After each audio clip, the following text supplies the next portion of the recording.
Hey, Ryan here again. Listen, we're going to do something new today. So I was talking to one of the sources, one of the members of our StartupSauce SaaS founder community, and she had a bit of a problem with her business. She'd hit a bit of a wall in terms of revenue, and she wanted me to do a bit of a funnel teardown to go through her business, figure out where the sticking points were, and find some ways to unlock further growth.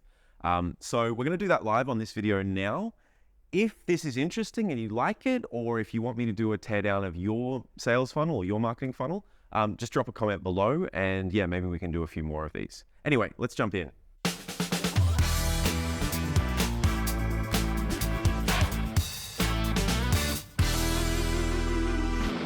So the way that her funnel works is kind of unusual. So most businesses have either a fulfillment problem or a discovery problem. Now, a fulfillment problem is where people know that the problem exists, people know that solutions exist, and they're just looking to find the right solution. So a good example of that is if you go to Google and you notice that there's a lot of search volume for, if you type in email marketing software, there will be lots of search volume. That's a known problem. People know I need this thing, and they will go out and look for it. So anytime you have a fulfillment problem, all you need to worry about is just, doing well in SEO and doing well at Google ads or search ads. So that's an easier problem to solve. The harder problem to solve is a discovery problem where people don't even know that your solution exists, therefore nobody's searching for it. Now that's harder to solve because there isn't any search volume for for keywords in the search results. There isn't any search volume for paid ads either. So you need to kind of push it a little bit more and get it in front of people before they even know they need the thing. Now, if that's the case, then generally social media, creating more kind of top of funnel content, a lot of video, all that kind of stuff is more useful because you kind of need to let people know that you exist first.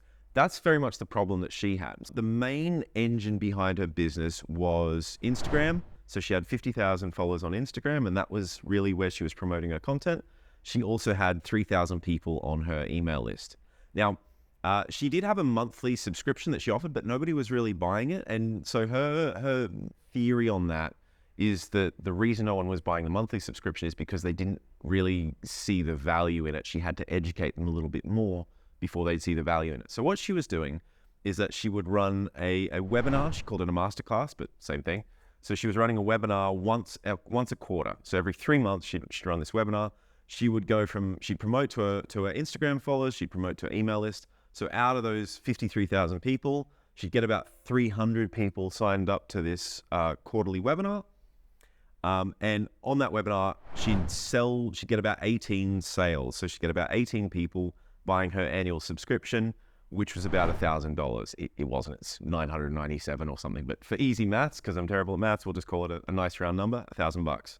So that works out, if you can't see it, because my writing is terrible and small. So 18 people out of 300 converted, which works out to a conversion rate of about 6%.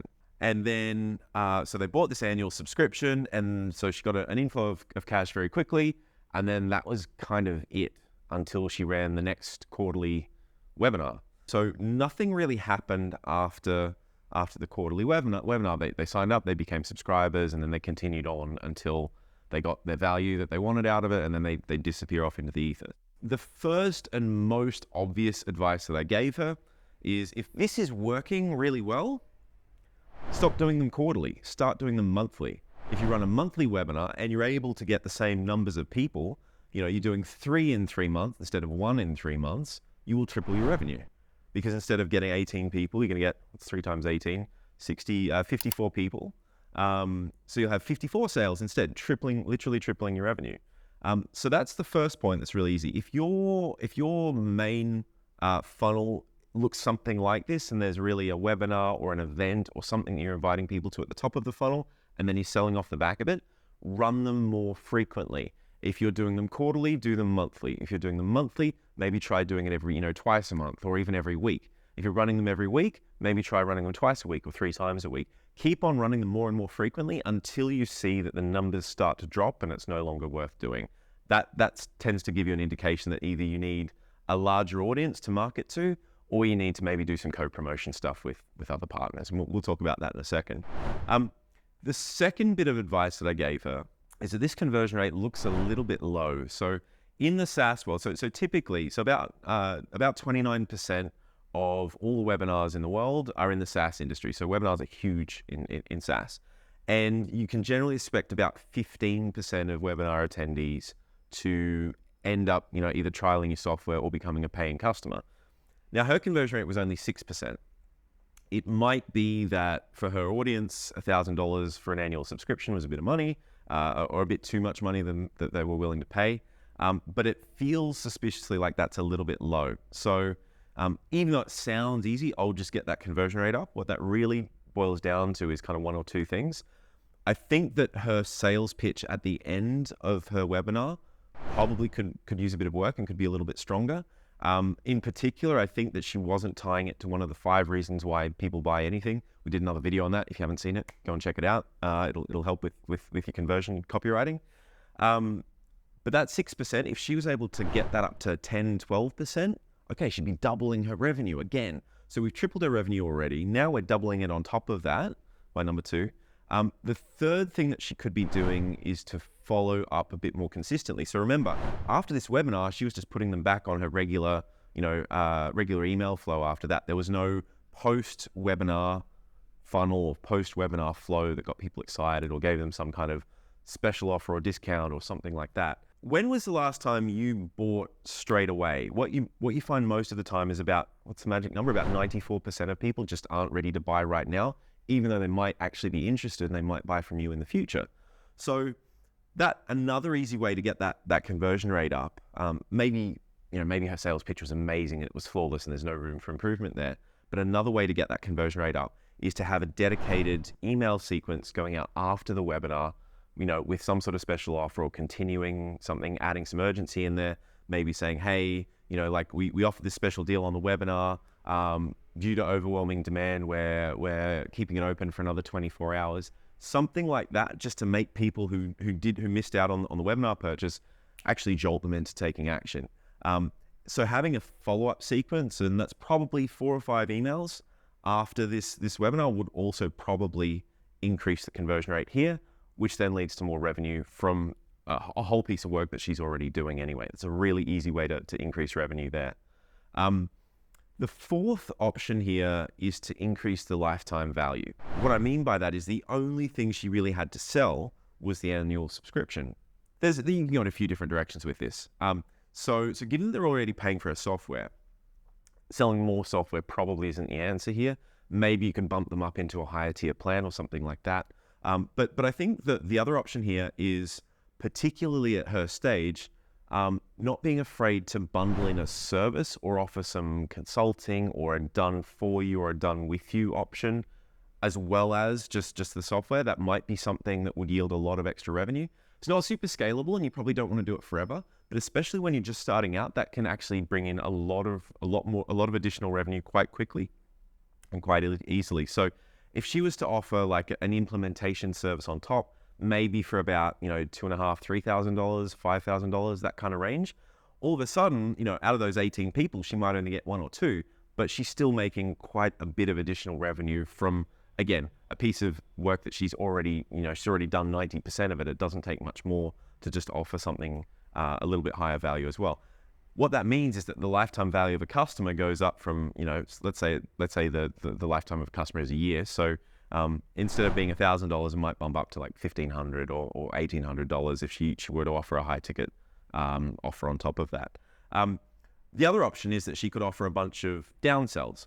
So maybe they don't want to sign up for this annual subscription, but they might buy a course from her, or they might buy a smaller subscription, maybe a quarterly subscription.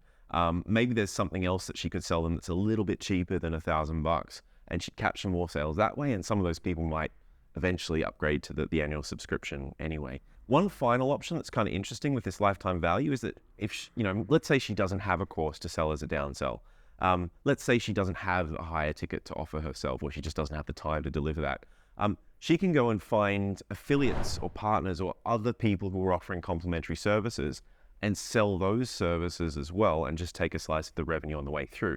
She doesn't necessarily need to build out all these other products and services to sell herself. She can just plug in someone else's and take a cut. And that's usually a lot easier to do, especially if you're just starting out and you don't have a whole lot of time or resources. So that's number 4, increasing the lifetime value of a customer. Number 5, let's talk about lead magnets. So let's go a little bit further up the funnel and look back at this. So she has 50,000 Instagram followers, but she's only got 3,000 of them on her email list. Now, theoretically, if 50,000 people followed her on Instagram, 50,000 people should be willing to give her their email address, but they haven't. So as a longer term thing, I think what she might want to do is to look at creating a few more lead magnets, whether they're ebooks or checklists or anything else that's of value, and try and move more people from Instagram over to her email list. And you might be thinking, okay, Ryan, but why is that super important? I mean, she's already got them anyway. This isn't getting additional people into her funnel. It's just moving them from one medium to another. Yes, that's true, but all else being equal, Instagram followers really aren't as valuable as an email subscriber. The reason is that if someone's following you on Instagram, you're competing for eyeballs. There's lots of other things in their feed competing for their attention. If you send her an email and she opens it, then you've got that person's dedicated attention. So all else being equal, an email subscriber is a lot more valuable to your business than a social media follower.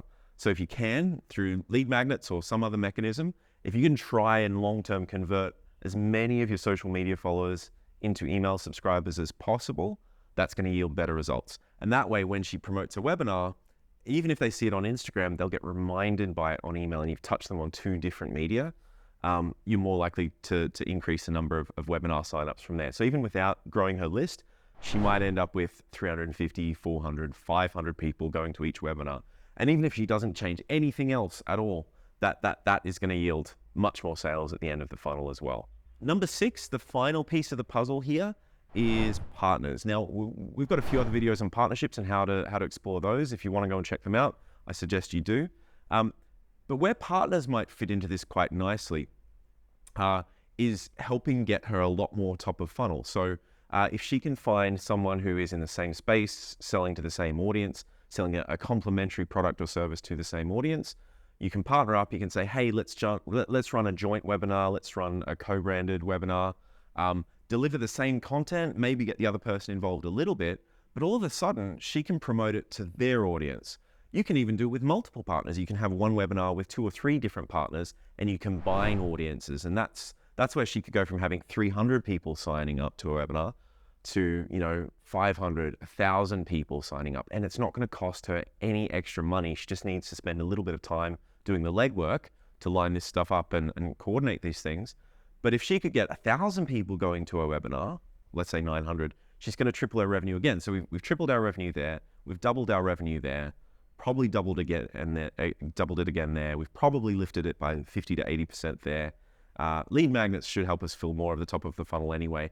And if she partnered up with some other people and got access to their lists and got them to help her promote it, again, she could double or triple her revenue again. So add all this stuff up together, and without changing a business model, without having to learn any new marketing channels or sink a whole bunch of money into ads or hiring people or anything else, all she needs to do is just make a few tweaks to her funnel, and she can make significantly more revenue from what she's already doing. And it really is that simple. So if your funnel looks a little bit like this, or you've got a webinar or an education layer in there, I'd strongly urge you to consider doing some or all of these things, because you can probably squeeze quite a bit more revenue out of what you're already doing.